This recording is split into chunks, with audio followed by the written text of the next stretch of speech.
আসসালামু আলাইকুম। দেশের বর্তমান রাজনৈতিক পরিস্থিতি যেন এক উত্তেজনার থ্রিলার সিনেমার মতো হয়ে গেছে। একদিকে চলছে ক্ষমতার মসনদ ধরে রাখার চেষ্টা, অন্যদিকে চলছে পর্দার আড়ালে নানা ধরনের রাজনৈতিক খেলা। কে জিতবে এই খেলায়? কে ধরে রাখবে ক্ষমতা নামক সোনার হরিণ? এই প্রশ্ন এখন সবার মনে।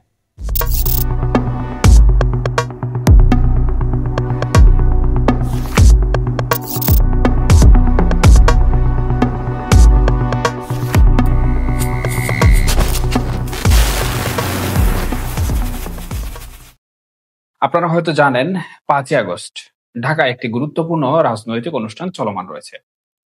কিন্তু এনসিপি এর 4 শীর্ষ নেতা হাসনাত আব্দুল্লাহ, সার্জিস আলম, নাসিরুদ্দিন পাটোয়ারি এবং ডক্টর তাসনিম জারা সেখানে যোগ দেননি।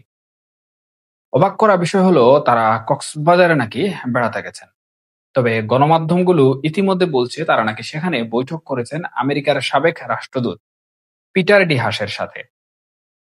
প্রশ্ন হলো, ঢাকায় এত বড় রাজনৈতিক অনুষ্ঠান বাদ দিয়ে কেন তারা কক্সবাজার গেলেন?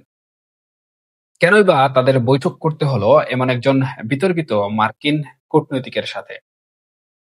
এই ঘটনাকে অনেকে একটি রাজনৈতিক ষড়যন্ত্রের অংশ হিসাবে দেখছেন, যার উদ্দেশ্য হলো ডক্টর মোহাম্মদ ইউনূসের সরকারকে টিকিয়ে রাখা।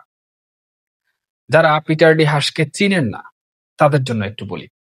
হাস বাইডেন প্রশাসনের একজন কূটনৈতিক ছিলেন, যিনি বাংলাদেশের গত নির্বাচনকে অবাধ ও সুষ্ঠু করার জন্য ব্যাপক চাপ সৃষ্টি করেছিলেন। তার কঠোর অবস্থানের কারণে তিনি অনেকের কাছে বিতর্কিত হয়েছিলেন। তৎকালীন সরকার তার নিরাপত্তা প্রত্যাহার করে নিয়েছিল এবং কিছু নেতা তাকে দেশ থেকে বহিষ্কারের দাবিও জানিয়েছিলেন। হাসির নীতি ছিল, যেসব দেশে অবাধ ও সুষ্ঠু নির্বাচন হবে না সেখানে ভিসা নিষেধাজ্ঞা ও অর্থনৈতিক নিষেধাজ্ঞা আরোপ করা। যদিও শেষ পর্যন্ত ভারত, চীন ও রাশিয়ার সমর্থন নিয়ে নির্বাচন অনুষ্ঠিত হয়েছিল, তবুও হাসের সেই তৎপরতা এখনো আমাদের স্মৃতিতে তাজা রয়েছে। এখন প্রশ্ন হলো, একজন সাবেক রাষ্ট্রদূতের সঙ্গে এই গোপন বৈঠকের পেছনে কি উদ্দেশ্য থাকতে পারে? হাস কি এখনো মার্কিন প্রশাসনের উপর প্রভাব রাখেন? এই বৈঠকের মাধ্যমে কি বর্তমান অন্তর্বর্তীকালীন সরকারকে কোনো বার্তা দেওয়া হচ্ছে?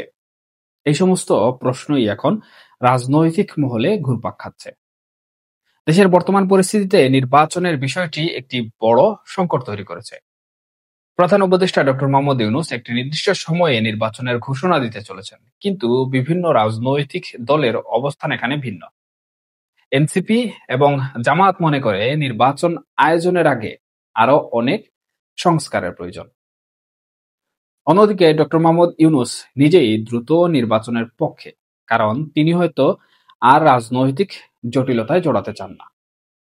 একমাত্র বিএনপি সরকারের এই দ্রুত নির্বাচনের পক্ষে সমর্থন দিচ্ছে। এই ভিন্ন ভিন্ন অবস্থানগুলোই প্রমাণ করে যে দেশের রাজনৈতিক পরিস্থিতি কতটা অনিশ্চয়তায় ভরা। দেশের রাজনৈতিক মহলে এখন 1-11-এর মতো একটি পরিস্থিতির পুনরাবৃত্তির গুঞ্জন শোনা যাচ্ছে। কারণ বর্তমান সরকার জনগণের আস্থা অর্জনে ব্যর্থ হয়েছে। তারা 1 বছরেও কোনো উল্লেখযোগ্য ইতিবাচক অর্জন দেখাতে পারেনি। বরং এই সরকারের আমলে ভয়ের সংস্কৃতি, গণপিটুনি, চাঁদাবাজি এবং বিভিন্ন প্রতিষ্ঠানের উপর দখলদারিত্ব বেড়েছে। উদাহরণস্বরূপ, দৈনিক জনকণ্ঠ পত্রিকার কথিত দখলের বিষয়টি এখন সবার মুখে।